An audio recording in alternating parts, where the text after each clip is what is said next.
टूटा हुआ लश्कर का भरम देख रहे हैं और जिल्ले इलाही के करम देख रहे हैं। ताकत का नशा अक्ल पे हावी है तुम्हारी, तुम देख न पाओगे जो हम देख रहे हैं। ये चूनर धानी धानी भूल जाते, ये पुरवा की रवानी भूल जाते, जो आकर 4 दिन गांव में रहते तो सारी लंतरानी भूल जाते। कि जो सच और झूठ में दूरी है वो दूरी समझते हैं, सियासी हाकिमों की हम भी मजबूरी समझते हैं। वो अपना हक समझते हैं निवाला छीन लेने को, डकैती को बहुत से लोग मजदूरी समझते हैं। हमें पता है कि कैसी मजदूरी की जा रही है। धन्यवाद सभापति महोदय, आपने मुझे आम बजट पर बोलने का मौका दिया। Sir my time. नहीं, pause my time sir. Imran Pratapgarhi कहा गया है सर, थोड़ा सा इसकी जांच कराओ। मैंने कहा यहाँ प्रमोद प्रतापगढ़ी भी बैठे। ये आपसी मामला है, ये खत्म होने वाला नहीं है मेरे से। इसकी जड़ें बहुत गहरी गई हुई हैं, मैं रोज देखता हूँ ये जड़ें गहरी होती जाती हैं। इमरान प्रतापगढ़ी। धन्यवाद सभापति महोदय। 83 मिनट 71 बार थपथपाई गई मेज, 14,417 शब्दों का बजट भाषण और उस बजट में अपने लिए राहत तलाशती मिडिल क्लास की हैरत ज़दा आंखें। सभापति महोदय, मेरे हाथों में जो दस्तावेज है, दरअसल ये देश के किसानों, गरीबों, मजदूरों की उम्मीदों का स्मारक है। ऐसा लग रहा है जैसे वित्त मंत्री महोदया ने बजट नहीं तैयार किया है, बल्कि प्रधानमंत्री जी की मन की बात का संकलन तैयार किया है। टूटा हुआ लश्कर का भरम देख रहे हैं, टूटा हुआ लश्कर का भरम देख रहे हैं और जिल्ले इलाही के करम देख रहे हैं। ताकत का नशा अक्ल पे हावी है तुम्हारी, तुम देख न पाओगे जो हम देख रहे हैं। वित्त मंत्री महोदया ने इस बजट में महंगाई पर सिर्फ 10 शब्द बोला है। जिस देश में टमाटर 100 रुपए किलो बिक रहा हो। सभापति महोदय, मेरा टाइम पॉज करें और बार बार इंटरप्ट करने को या तो मना करें। हाँ बोले, कृपया बोले। सभापति महोदय, वित्त मंत्री महोदया ने इस बजट में महंगाई पर सिर्फ 10 शब्द बोले हैं। जिस देश में टमाटर 100 रुपए किलो बिक रहा हो, उस देश की वित्त मंत्री के पास बजट में महंगाई पर बोलने के लिए सिर्फ 10 शब्द है। डीजल, पेट्रोल, आटा, चावल, दाल, सब्जी की महंगाई का तो कोई जिक्र ही नहीं। सावन चल रहा है तो प्याज और लहसुन का दाम पूछना तो शायद पाप होगा। मैंने तो यह भी सुना है कि वित्त मंत्री जी जो चीज खुद नहीं खाती हैं, उसके दाम से उनका कोई लेना देना नहीं होता। लेकिन इस बार बजट पेश करने के लिए पार्लियामेंट आने से पहले वित्त मंत्री जी ने दही और चीनी खाई थी। अब तो उनसे यह पूछा जा ही सकता है कि उन्हें दही, दूध और चीनी का रेट तो इन दिनों पता ही होगा। क्या उसे सस्ता करवाएंगी या नहीं सस्ता करवाएंगी?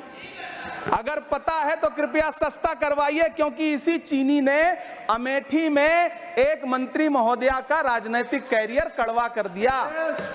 सभापति महोदय, अपने शीश महलों में बैठे हुए सरकार के सांसद और मंत्री कह रहे हैं कि महंगाई कम हो रही है। संसद की कैंटीन से बाहर निकल करके एक चाय का कप खरीदिए, तब समझ में आएगा कि महंगाई कम हो रही है या बढ़ रही है। किसी एक दिन अपनी किसी मजदूर की तरह अपनी दिन भर की दिहाड़ी लेकर के बाजार जाइए और अपने बच्चों के लिए राशन खरीदिए, तब पता चलेगा कि महंगाई कम हो रही है या नहीं हो रही है।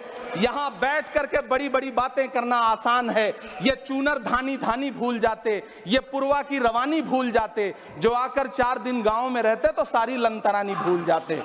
सभापति महोदय, इलेक्टोरल बॉन्ड खरीदने के नाम छुपाने वाली सरकार, इलेक्टोरल बॉन्ड खरीदने वालों के नाम छुपाने वाली सरकार इन दिनों आम के ठेला लगाने वालों के नाम जानना चाहती है।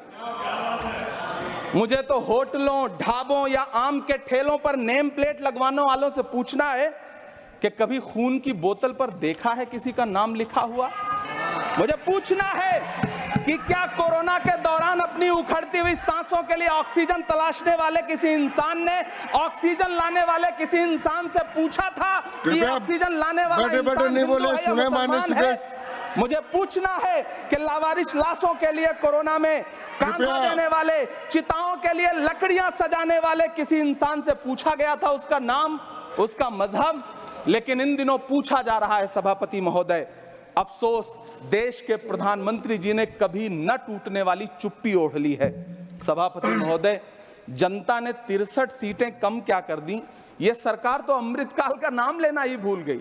ये भूल गई है अमृतकाल को, ये भूल गई है मनरेगा को, ये भूल गई है मौलाना आजाद नेशनल फेलोशिप को, ये भूल गई है मणिपुर को, ये भूल गई है महाराष्ट्र को। मुझे गर्व है कि मैं राज्यसभा में महाराष्ट्र का प्रतिनिधित्व करता हूं। महाराष्ट्र जो देश की आर्थिक राजधानी है, जो टोटल कॉर्पोरेट टैक्स का 40%, इनकम टैक्स का 32% और जीएसटी का 20% इस देश को देता है, उस महाराष्ट्र के लिए इस बजट में एक शब्द नहीं है। आप बैठ जाए। सभापति महोदय, आखिर महाराष्ट्र से किस बात का बदला लिया जा रहा है? महाराष्ट्र ने लोकसभा चुनाव में बाबा साहब अम्बेडकर के संविधान को बचाने के लिए वोट क्या कर दिया? प्रधानमंत्री जी तो महाराष्ट्र से बदला लेने पर उतर आए। अब तो शायद उन्हें याद भी ना हो यवतमाल का वो दाभड़ी गांव जहां 20 मार्च 2014 को वो किसानों के साथ चाय पर चर्चा करने गए थे और उनकी किस्मत बदलने के सपने दिखाए थे। उसी यवतमाल में पिछले 6 महीने में 132 किसानों ने आत्महत्या की है। सभापति महोदय, महाराष्ट्र में हर महीने 209 किसान आत्महत्या कर रहे हैं। राज्य सरकार द्वारा सौंपा गया आंकड़ा बताता है कि 1 जनवरी से 31 मई के बीच 1046 किसानों ने आत्महत्या की है। लेकिन अफसोस, इस बजट में महाराष्ट्र के किसानों के लिए कुछ भी नहीं है। किसानों से चिढ़ी हुई सरकार ने बजट में किसानों के एमएसपी की लीगल गारंटी नहीं दी। लेकिन याद रखिएगा, जो किसान का नहीं वो हिंदुस्तान का नहीं। सभापति महोदय, मुझे वित्त मंत्री जी से पूछना है कि वो जो कुछ साल पहले 100 स्मार्ट सिटी बनाने का ढोल पीटा गया था, सुना है उस ढोल में पानी भर गया है, इसीलिए आपने उसका नाम बदल करके सिटीज ऑफ ग्रोथ हब्स रख दिया है। अच्छा है, नाम बदलने का खेल खेलते रहिए, आपकी कई सरकारें तो इसी वजह से चल रही हैं। इस सरकार को पढ़े लिखे लोगों से दिक्कत है सभापति महोदय, इसीलिए इस सरकार ने यूजीसी का बजट 66% कम कर दिया है। वाह री सरकार। सभापति महोदय, मैं वित्त मंत्री जी के संज्ञान में लाना चाहता हूं कि किशनगंज में एएमयू सेंटर के पास 224 एकड़ जमीन है। यूपीए सरकार ने सोनिया गांधी जी की अगुवाई में 136 करोड़ रुपए एएमयू किशनगंज सेंटर के लिए सेक्शन किए थे। लेकिन आपकी सरकार ने पिछले 10 साल में उस 136 करोड़ में से सिर्फ 10 करोड़ रुपया रिलीज किया है। 1.5 करोड़ की आबादी वाला सीमांचल बेहतर शिक्षा के लिए उस सेंटर की बाट जोह रहा है। मेरा आपसे सवाल है कि इस सेंटर का बाकी पैसा आप कब रिलीज करेंगे? मुझे उम्मीद है वित्त मंत्री महोदया जवाब जरूर देंगी। सीमांचल उसी बिहार में आता है जिसकी बैसाखी के सहारे आपकी सरकार चल रही है। वहां के लोगों को एम्स की जरूरत है। महानंदा और कोसी से होने वाली बाढ़ की तबाही को रोकने के लिए बांध बनाइए, सीमांचल के साथ सौतेला व्यवहार बंद करिए। इकोनॉमिक कॉरिडोर बनाने से किसी राज्य का विकास नहीं होगा, विकास होगा स्वास्थ्य और शिक्षा के बुनियादी मुद्दों के लिए बजट देने पर।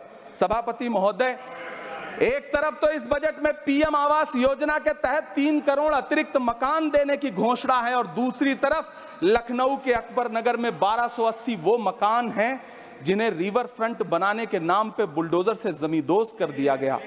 सभापति महोदय, लोग चीखते रहे, बच्चे बिलखते रहे, वसुधैव कुटुंबकम का नारा लगाने वाली सरकार इंसानों के घरौंदे उजाड़ कर जश्न मना रही है। सभापति महोदय, मेरा बहुत भावुकता के साथ देश के प्रधानमंत्री से सवाल है कि इन उजड़ते हुए मकानों और बेघर होते हुए घरों को देख करके आपको नींद कैसे आती है, आप सो कैसे पाते हैं? मेरा सवाल है इस देश के प्रधानमंत्री से, या तो लोगों के घरौंदे उजाड़ना बंद करिए या फिर करोड़ों मकान बनाने की झूठी घोषणाएं करना बंद करिए। यह बजट झूठ का पुलिंदा है। यह बजट आपके पिछले साल के बजट का कट कॉपी पेस्ट है। यह बजट हमारे चुनावी घोषणा पत्र की नकल करने की एक बेईमान कोशिश है। लेकिन कहावत है ना कि नकल के लिए भी अकल चाहिए। मेरे हाथ में एक तरफ न्याय पत्र है जो हमारा है और दूसरी तरफ अन्याय पत्र है जो आपका है। इस सरकार को आलोचना सुनने की आदत नहीं है सभापति महोदय। जब आप इनसे सवाल पूछिए तो ये कहते हैं कि आप बताइए 70 साल में आपने क्या किया है। मैं तो इस सदन में कहना चाहता हूं सभापति महोदय कि हमसे 70 साल का हिसाब मांगने वालों, जो सरकार अपना चलाया हुआ 2000 का नोट 7 साल नहीं चला सकी, वो हमसे 70 साल का हिसाब मांगती है।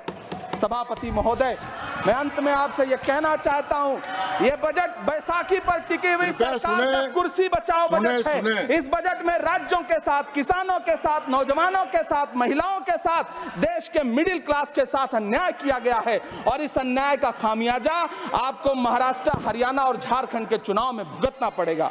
सभापति महोदय, इस सरकार ने नोटबंदी लगाकर देश की आम जनता की पूंजी छीन ली। बैठे नहीं बोले, कृपया टैक्स लगा करके छोटे व्यापारियों के कारोबार छीन लिए, पेपर लीक करवा करके युवाओं की आंखों से नौकरी के सपने छीन लिए, अग्निवीर लाकर देश के जवानों की उम्मीदें छीन ली, बुलडोजर लगाकर लोगों के आशियाने छीन लिए, महंगाई लाकर देश की जनता की थाली से निवाले छीन लिए और नारा लगाया कि हम तो सेवक हैं, 18-18 घंटे काम करते हैं। इन्हीं लोगों के लिए किसी ने शेर कहा है कि जो सच और झूठ में दूरी है वो दूरी समझते हैं। सियासी हाकिमों की हम भी मजबूरी समझते हैं, वो अपना हक समझते हैं निवाला छीन लेने को। डकैती को बहुत से लोग मजदूरी समझते हैं। हमें पता है कि कैसी मजदूरी की जा रही है। सभापति महोदय, मैं यहाँ खड़ा होकर के अंत में आपसे कहना चाहता हूं कि इस बजट में तमाम राज्यों के साथ अन्याय किया गया है। इस बजट में युवाओं के साथ अन्याय किया गया है, महिलाओं के साथ अन्याय किया गया है और खास तौर से महाराष्ट्र के लिए कुछ नहीं रखा गया है। महाराष्ट्र बाढ़ से जूझ रहा है, पानी बरसने से वहां 1500 से ज्यादा लोग मारे गए हैं। उस शहर को, उस राज्य को 4000 करोड़ के पैकेज की जरूरत है ताकि जो फसलें बर्बाद हुई हैं लोगों को राहत दी जा सकी। लेकिन अफसोस, इस बजट में महाराष्ट्र के लिए ऐसा कुछ भी नहीं है। मैं आखिर में यह कहना चाहता हूं कि पिछले 7 दिन से इस बजट का बड़ा ढिंढोरा पीटा जा रहा है, इसे महान बताया जा रहा है। लेकिन कौन महान बता रहा है? सत्ता पक्ष के लोग, उन्हें तो बताना ही है। क्योंकि मैं अवध क्षेत्र से आता हूं, प्रतापगढ़ से, नीरज भाई भी अवध और पूर्वांचल से आते हैं। वहां एक कहावत है कि बिटिया की तारीफ किसने की? बिटिया की महतारी ने, यानी कि बेटी की प्रशंसा किसने की? मां ने। तो इस बजट की तारीफ सत्ता पक्ष करे तो करेगा ही, लेकिन विपक्ष के एक भी सांसद से आप पूछिए कि क्या उसके राज्य को कुछ मिला है, तो वो ये कहेगा कि नहीं, कुछ भी नहीं मिला है। बहुत बहुत धन्यवाद सभापति महोदय, मुझे आम बजट पर अपनी राय रखने के लिए। धन्यवाद।